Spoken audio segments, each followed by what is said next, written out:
Welcome to the Bloody Asylum. My name is Craig Rosenthal, and I feel I've got a pretty good treat in store for you all today.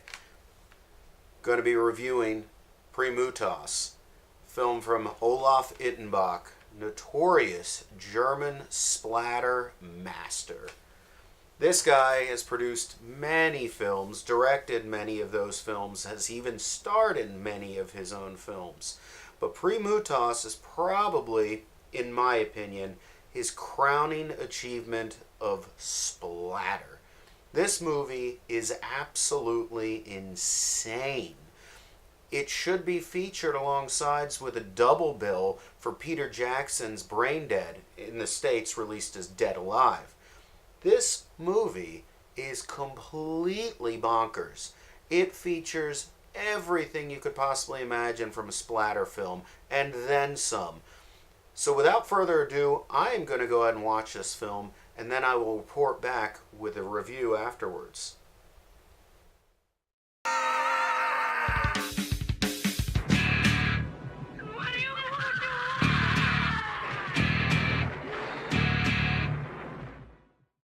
Wow. That movie is still just absolutely amazing to watch. Let's tell you a little bit about the plot of Premutos. Premutos follows the story of a boy called Matthias, played by Olaf Ittenbach himself. Matthias lives with his parents, his sister, and Matthias does not know it, but Matthias is also the reincarnation of this ancient deity known as Premutos, who is basically sort of an antichrist-like character.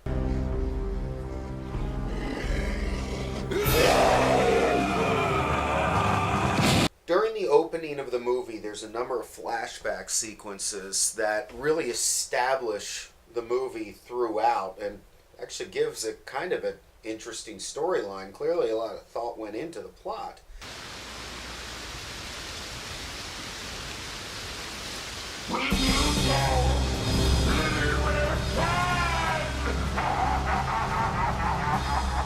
Basically, Matthias is a soccer player, and he gets hit in the groin really hard one day, and hard enough that it knocks him out, and he's taken to the hospital.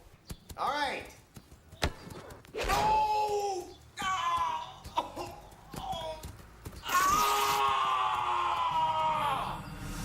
During this time, Matthias starts having many visions that are presented in flashback form to the audience of times where he, in prior lives, had been turned into Premutos, and then Premutos had been stopped in some manner or another. So, come back to present day, Matthias's father, Walter, is getting ready for his birthday party, and Matthias has been taken back home and he's recovering from his growing injury. Walter is in the process of getting ready for his birthday party, and for some reason he decides that he's going to start digging up the yard and planting a tree in there. My birthday just wouldn't be right without planting a little tree. And during this time, he finds a book that's been deeply buried in the ground that is very much similar to the Necronomicon from the Evil Dead movies.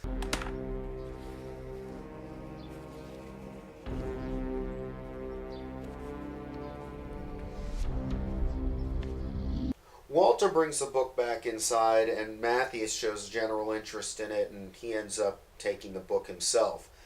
Walter is back inside, and his guests show up, such as Hugo, Tanya.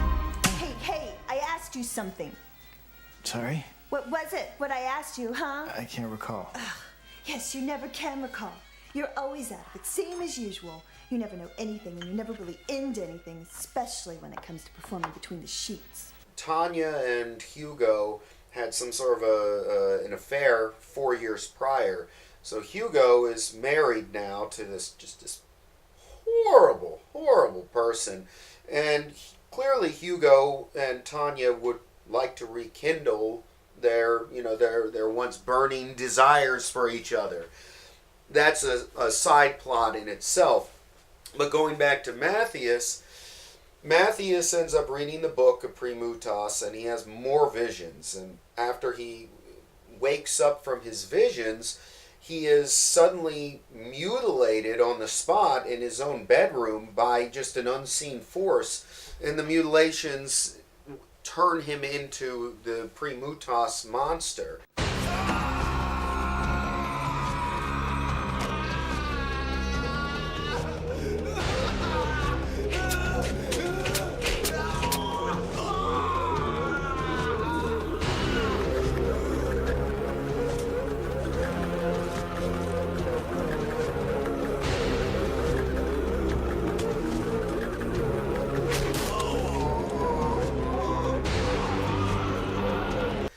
And afterwards, he leaves the home as Premutos and goes to the local town and starts murdering pretty much everyone he comes across at the local bars. There's a priest that gets it.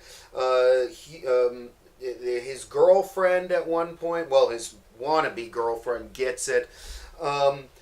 He's building an army that he ends up bringing back to the house, where all hell ends up breaking loose, and it leaves for everyone at the party to fend for themselves. That does it. I declare war on you.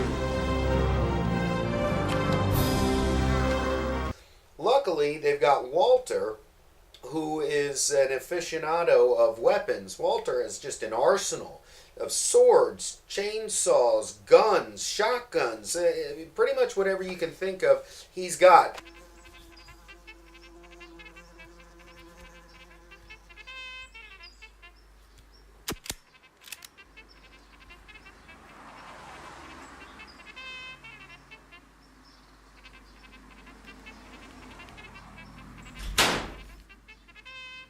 I told you, you must not shoot inside the house. Somebody could get hurt. And he even somewhere, he has a tank hiding somewhere that comes into play at the end of the movie. It's absolutely hysterical.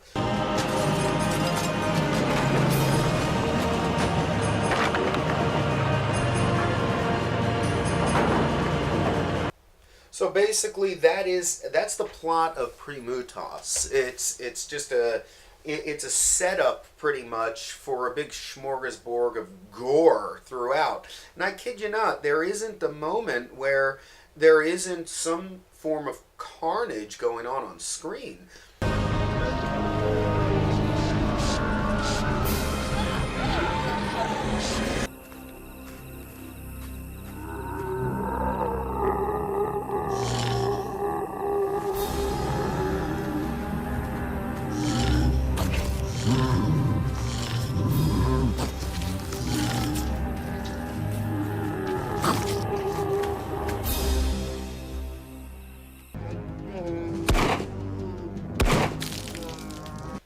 Even when the film slows down enough to establish some of its story, every 5 minutes or so there's an atrocity going on camera. Just come on, I'm the king, the master of the sword.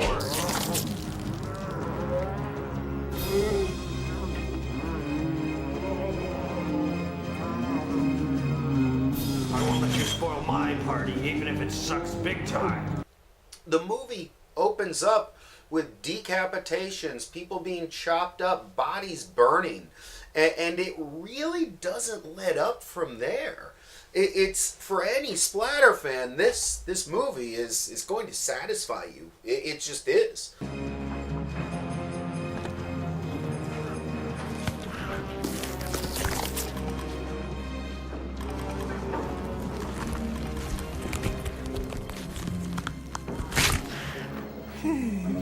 Going on to the special effects, the effects are astounding.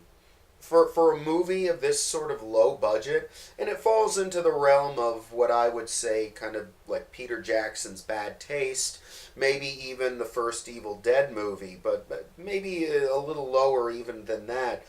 But that is the sort of budget that you get with Premutos.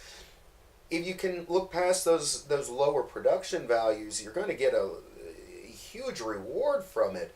The special effects are absolutely astounding for a movie like this. There, as I said before, there isn't a moment where there isn't some form of extreme carnage going on.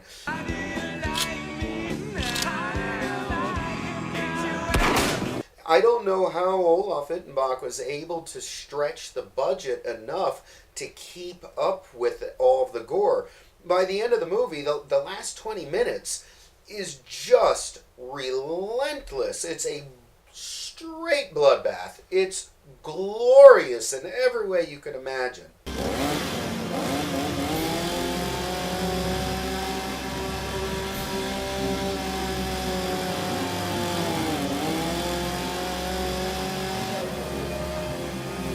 Although the movie's lower production values are clearly present throughout, I'm still really impressed with what the scope of what this movie was able to accomplish. Ittenbach has a great plot here and a great setup for a zombie movie. This is one of the more original plot lines I've seen for a movie like this, and I get the feeling that even if the movie had a higher budget, this might be a better known film.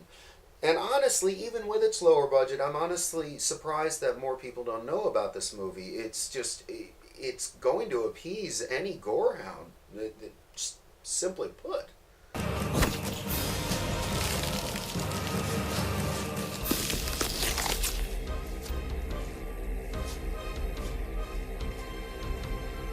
One of the issues that I had with the movie is that I feel that 10, maybe 15 minutes could have been trimmed out of it just to help with the pacing. There are times where it feels like there's too much background story going on. It takes about an hour into the movie before things really start kicking in. No, that's not to say that before that hour, it's still just a smorgasbord of just splatter and gore. It is.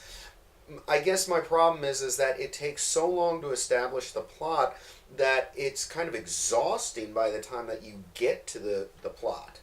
And it's kind of a small gripe that I have. I just feel that a more tightly wound movie would have helped with the overall feel of it.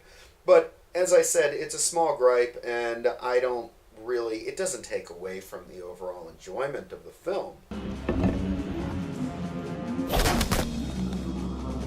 Now, one thing I do want to address, and that is for the American release of the film, or I guess any English release of the film, is the dubbing in the movie. The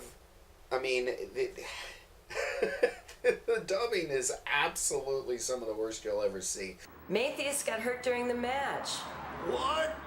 He hurt his penis. For heaven's sake, is it serious? Nah. Oh shit! A soldier needs his Johnson. He can't fight without one. And this dubbing it's got to be some of the worst I've ever heard in my entire life.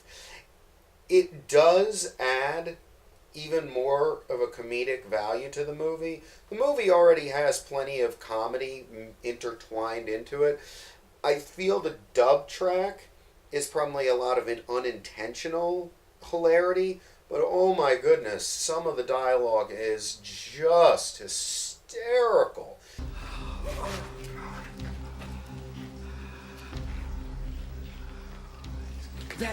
That's my father.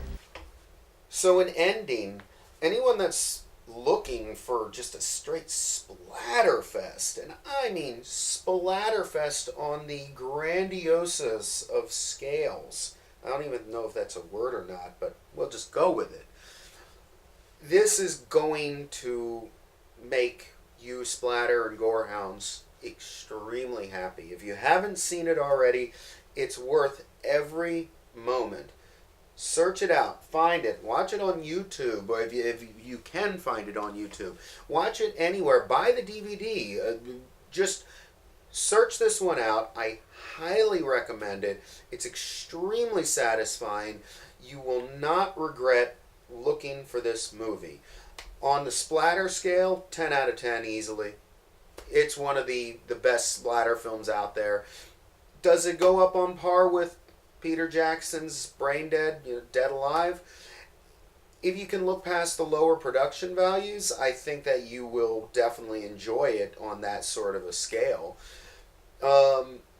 Everything else, I would say, yeah, 10 out of 10 on the splatter scale.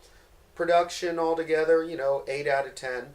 But look, screw the production. This is just a straight up amazing Splatter-fest, and I can't stress enough that it's worth looking into and worth your time.